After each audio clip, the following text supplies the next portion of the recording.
ने क्या किया कि गरिमाणम शिशोरवोढ़म नासे गिरिकोटवत। यह सोचकर श्री कृष्ण मैया की गोद में धीरे धीरे भारी होने लगे। थोड़ी देर में इतनी भारी हो गए कि मैया से उनका भार संभालना भी असंभव हो गया।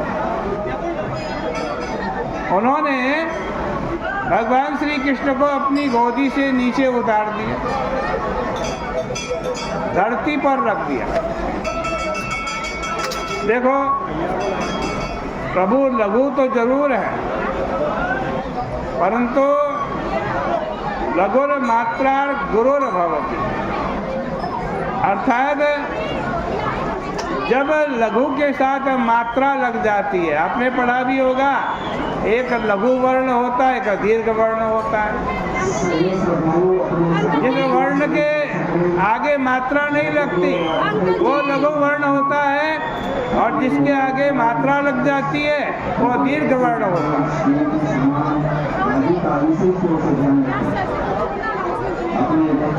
अब लघु माता की गोदी में आ जाता है तो वो भी गुरु हो जाता है। इसको महात्मा लोग ऐसे वर्णन करते हैं जैसे कोई युद्ध में आग्नेय अस्त्र का प्रयोग करे तो उसको शांत करने के लिए पानी की वर्षा करने वाले मेघास्त्र का प्रयोग होता है। जब कोई मेघास्त्र का प्रयोग करे तो उसके ऊपर बादलों को तितर बितर करने के लिए वायु अस्त्र का प्रयोग किया जाता है। और जब कोई वायु अस्त्र प्रयोग करता है तो उसके ऊपर पर्वतास्त्र का प्रयोग किया जाता है। इसी तरह जब कंस ने तृणार व्रत के रूप में श्री कृष्ण के ऊपर वायुवास्त्र का प्रयोग किया तब भगवान उसके ऊपर अपनी ओर से अचलास्त्र का प्रयोग करते हैं। भगवान पर्वत के समान भारी हो गए, गुरु हो गए। इस लीला के प्रसंग में यह बताया गया है कि 8 प्रकार की सिद्धियों ने प्रकट होकर के भगवान की सेवा की। यशोदा मैया श्री कृष्ण को धरती पर रख करके चली गई और भगवान का ध्यान करके जगत के काम काज में लग गई। उन्होंने यह नहीं समझा कि जिस जगत के काम में वो लग रही हैं वो पूरा का पूरा जगत तो इस कन्हैया के कृष्ण के पेट में ही है। उनका बेटा जगतोधर है, यानी सारे जगत को अपने पेट में रखने वाला। अब तृणाव्रत दैत्य ने अपना काम किया।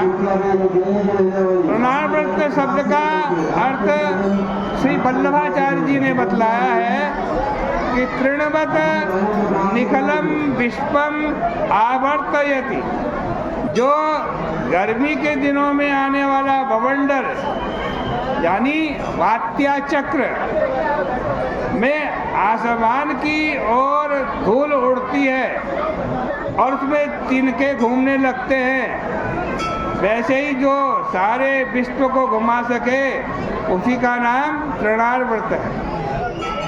उसने श्री कृष्ण का हरण कर लिया और उसके पहले गोकुल पर आवरण का पर्दा डाल दिया, अतः लोगों की आंखों में धूल झोंक दी।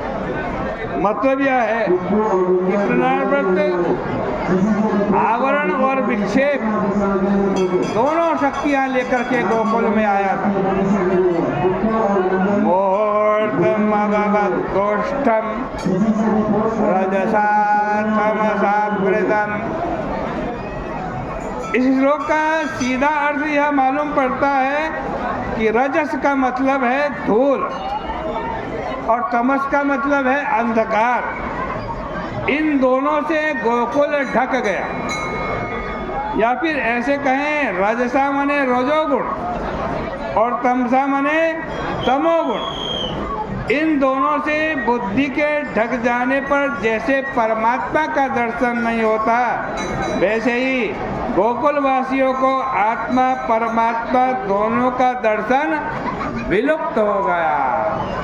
ना पश्यत् कश्चिनात्मानं